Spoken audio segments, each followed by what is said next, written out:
Picture this: an ordinary November evening in America. Outside, a cold wind, frosted windows, and from the kitchen drifts that very smell, a smell familiar to every American over 30. The aroma of a golden crust, crispy fried onions, and a delicate, creamy mushroom sauce. This is the green bean casserole, a dish that graces 20 million holiday tables every single year. A dish without which Thanksgiving in America is simply unthinkable. But here is the amazing part. This iconic recipe has a very specific author, a woman whose name you have probably never heard. And the story of her invention is far more dramatic than you might think. But before we get to her, let's go back, way back, to the America of the 1930s. Because without this context, you won't understand why a simple casserole became the national symbol of an entire country. So, the 30s, the Great Depression, the worst economic crisis in the history of the United States. Factories are shutting down, one after another. Banks are collapsing. Millions of people are losing their jobs, their savings, and their hope. In major cities, lines stretch for blocks just for free bread. Mothers have no idea how they will feed their children tomorrow. And under these harsh conditions, in the kitchens of ordinary American families, a completely new approach to food is born. Not out of culinary inspiration, no, out of sheer desperation.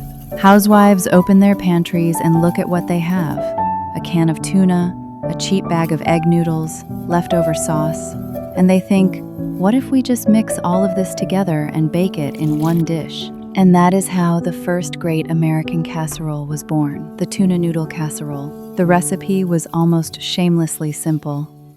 Boil the noodles, open a can of tuna, mix it with whatever you had: peas, corn, yesterday's leftovers. Cover it in something creamy and send it into the oven. Done. One large baking dish and the whole family is fed.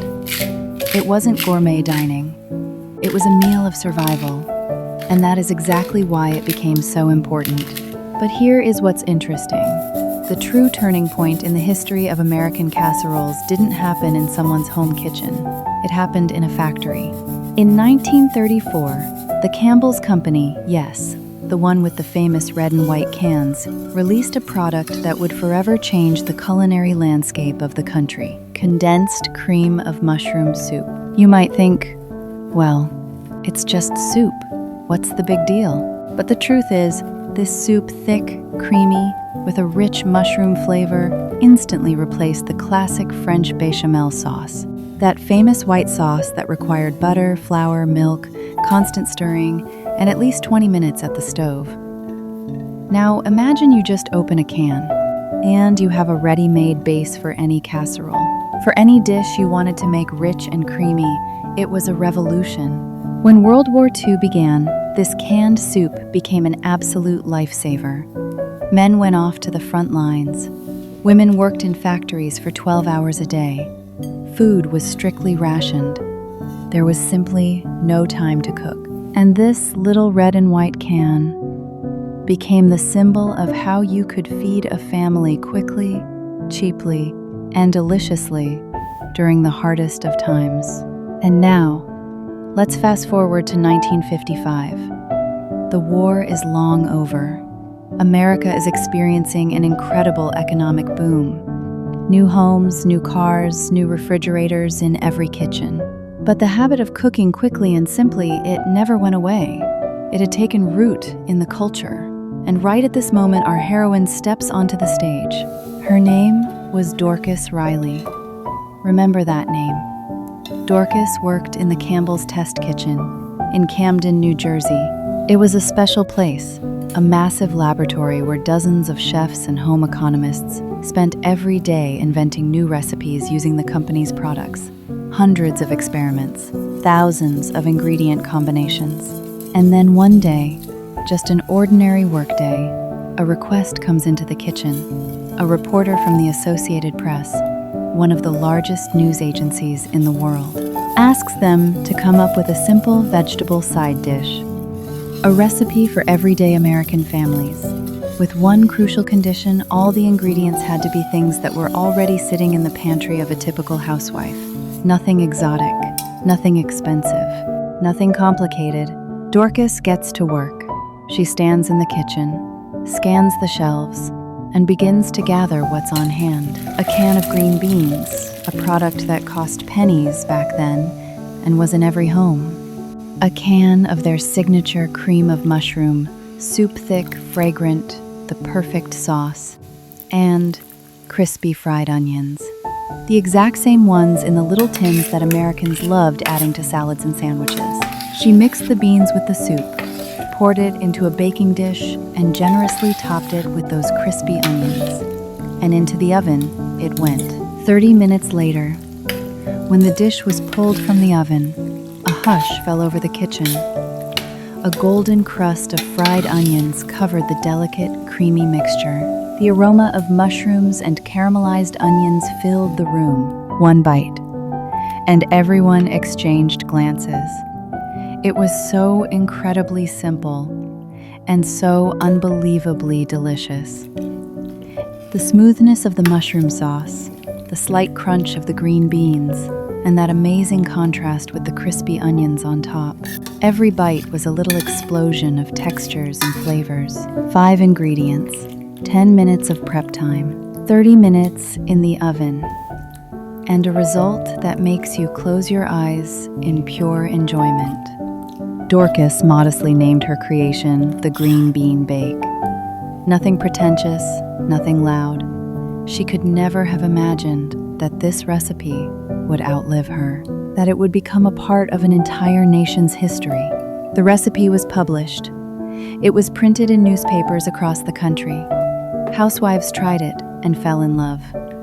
But the true stroke of genius came from Campbell's marketing team.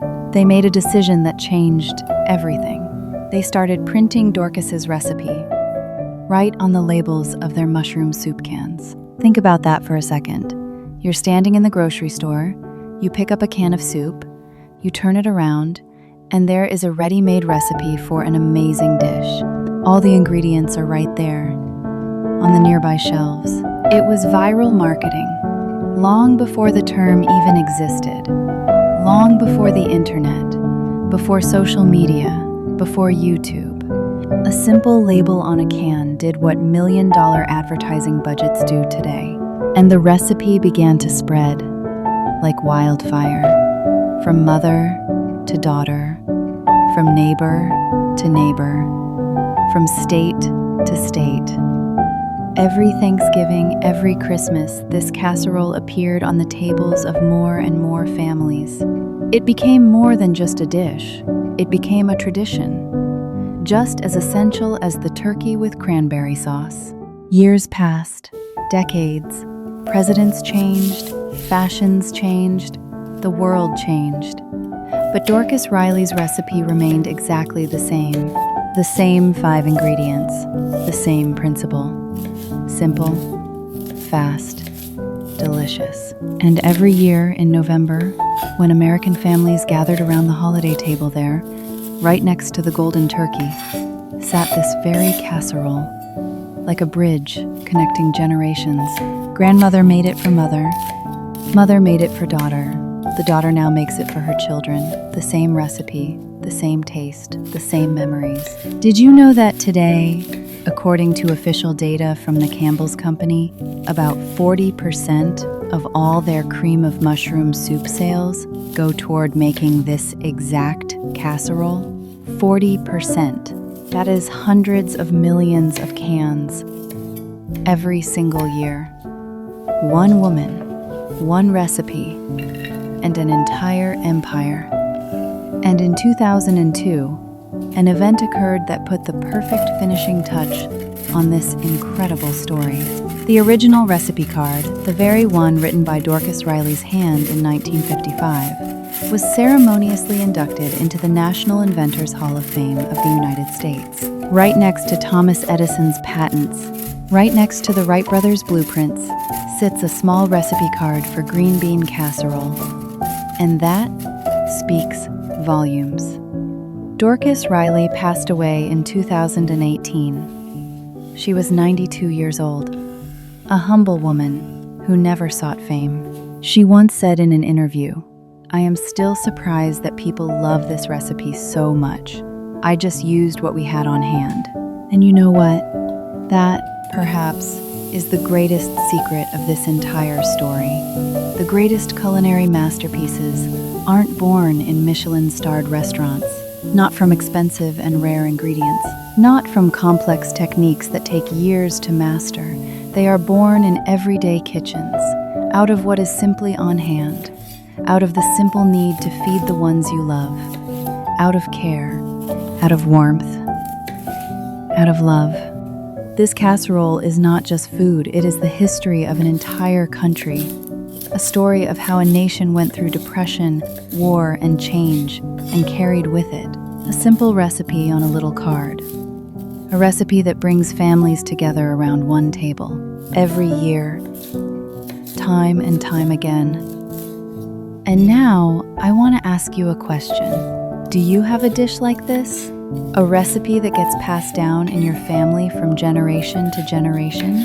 Let me know in the comments. I would genuinely love to hear about it.